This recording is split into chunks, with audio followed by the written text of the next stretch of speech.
Sebentar lagi Aura Desi akan membual seorang wanita yang terhebat, mempunyai lebih daripada 10,000 orang ahli. Beliau juga turut memperkenalkan plan 111 ini di Sabah, merupakan seorang suri rumah yang sudah mencapai kebebasan masa pang dan sehat sebelum dia menjadi seorang suri bisnes yang sukses dan menjadi role model kepada wanita-wanita, especially di Sabah. Siapakah beliau? Halo, nama saya Jenis Khan.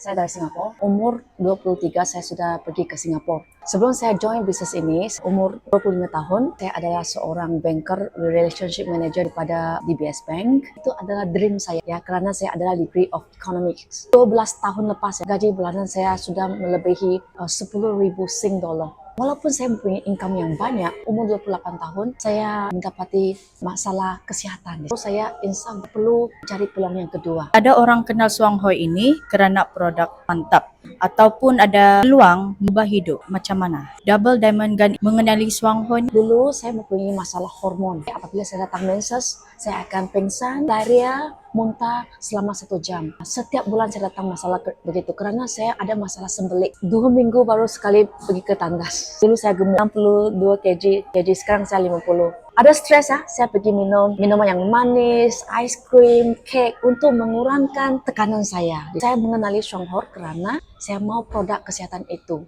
Selepas mencuba produk Suang Hoi itu, adakah terus terbuka hati untuk menceburi perniagaan Suang Hoi? Tidak.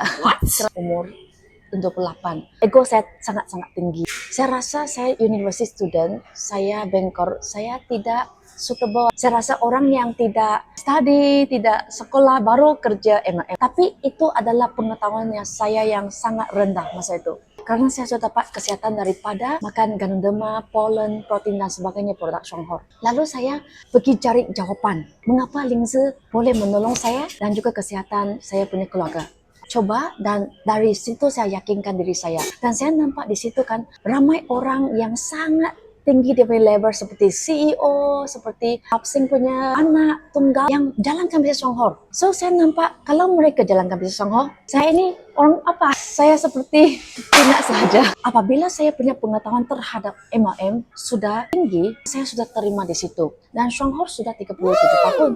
Produknya sangat bagus. Saya terbuka hati untuk mau jalankan bisnis ini. Bila orang dengarlah MLM, tipu-tipu duit orang, saya ikut ini tidak juga dapat apa-apa. Apa pendapat Didigan tentang MLM? MLM itu kan kalau kita benar-benar fahamkan, dia adalah satu platform yang sangat baik. Apa itu direct selling? Direct selling bermaksud produk itu keluar daripada factory. Dia terus jual kepada pengguna melalui pengedar. Nah, ini panggil direct selling. Kebanyakan orang, dia mau buat MLM karena dia mau jual in package. Dia hit and run. So, inilah banyak orang menjadi mangsa. Berdasarkan MLM yang baik adalah, dia adalah satu platform yang baik untuk kita, sesiapapun tanpa latar belakang kita, boleh jalankan bisnis ini hanya konsum sendiri dan share kepada kita punya kawan. Itu adalah basic platform MLM yang baik. Kita hanya berdasarkan 4 ini untuk cari MLM syarikat yang baik. Nombor 1, syarikat yang kukuh. Seperti Suang Hoi sudah 37 tahun bermaksud, dia sudah diuji oleh masa. Kedua, produk itu mesti mau ada unique selling point dia. Apa yang dia beza dengan orang lain. Yang Suang Hoi adalah beza kerana dia mempunyai Lingzi yang terbaik di dunia.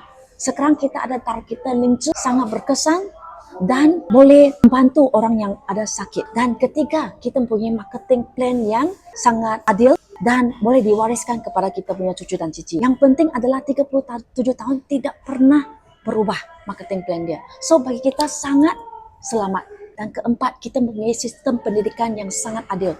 Saya rekrut orang di Indonesia, kita guna sistem pendidikan yang sama. Kita rekrut orang di Singapura, Malaysia, semuanya mengikuti sistem pendidikan yang sama. So ini pilar 4 yang sangat penting.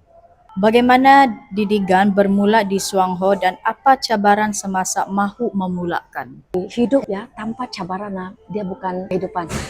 Bagi saya lah. Contohlah saya hari ini saya kerja dengan majikan dari 30 sampai 55. Jangka panjangnya adalah 25 tahun. Tapi di sini Suang Hoi kamu bekerja keras 1 tahun, maka kamu akan dapat 24 tahun itu. Kamu boleh sesuai dengan kehidupan yang kamu mau di sini.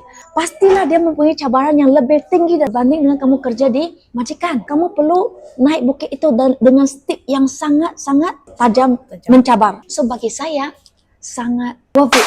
Kenapa berbaloi? Karena saya hanya kerja keras 1 tahun. Kalau saya tidak kerja keras 1 tahun di sini, saya kerja dengan majikan. Setelah 55 tahun, saya boleh digantikan oleh siapapun sahaja. Mau bersedia untuk pension, siapa yang jaga saya? Siapa yang bagi saya uang? Siapa yang jaga saya kesehatan? Saya tidak boleh bergantung kepada sesiapapun walaupun saya ada anak. Cabaran itu bagi saya kan adalah sangat normal. Itu pasti ada. Didigan bermula di Swanghor selepas mendapat krisis lah di dalam kehidupan. Yes. Pada tahun 2018 bulan April, Sabah meletup dengan plan 111 CEO Cafe Plan. Apa yang memberikan Didigan keyakinan dan percaya plan 111 ini boleh berjaya sebelum ada kejayaan bisnes ini?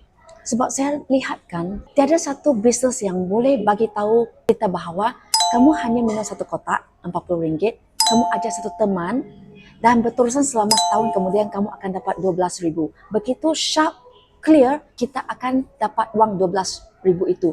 Bermakna marketing plan dia sangat-sangat jelas. Dan kedua, kalau kamu ada RM40, kamu ajak teman bawa RM40, kamu akan dapat hasil begini ya. Saya rasa di luar sana, tiada business plan yang begitu mudah.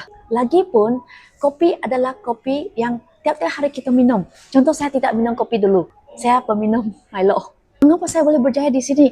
Bukan kerana saya ada minum kopi atau tidak. Kerana demand di sini, pasaran kopi adalah besar. Saya lihat di sini 12,000 itu boleh membantu sekeluarga itu sangat-sangat banyak. Kedua, dia adalah sangat simple dan mudah diduplikasi.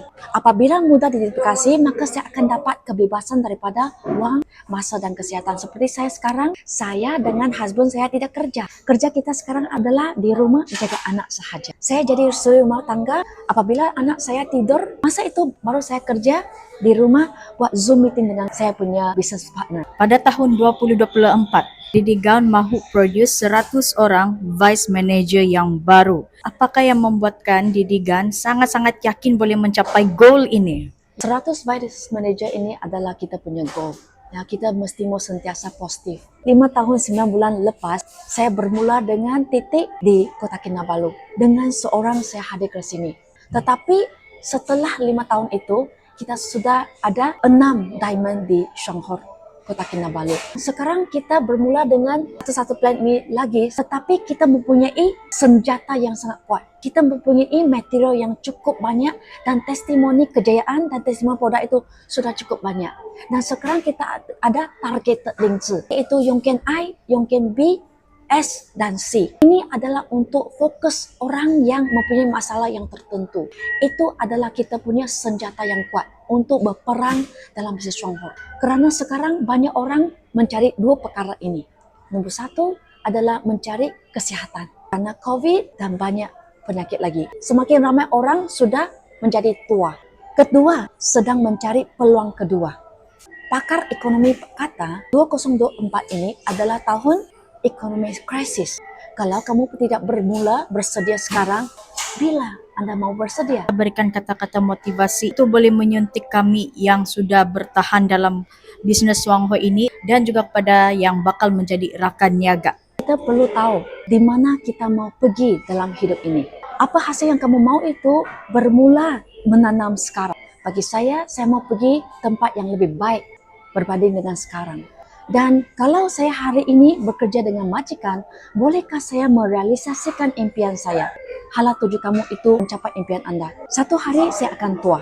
Bolehkah saya bebankan orang lain? Tidak boleh. Kedua, kalau saya menghabiskan semua masa untuk bekerja dengan orang, bolehkah saya abaikan saya punya ibu bapa? Satu hari mereka meninggal dunia, adakah saya menyesal? Kedua, kalau saya ambil semua masa untuk bekerja, saya hanya dapat 2,000, 3,000, 5,000, tapi apa yang saya hilang adalah mungkin anak saya tidak taat kepada saya. Pada masa itu barulah saya menyesal, saya tidak mau. Ketiga, bersedia untuk satu hari saya akan retirement. Bila saya akan dapat wang retirement itu. Sangat penting. Kita mau pergi mana? Sekarang perlu bermula. Kita mau hasil apa? Kita sekarang menanam benih itu. Apa yang kamu buat sekarang boleh merealisasikan impian Anda atau tidak.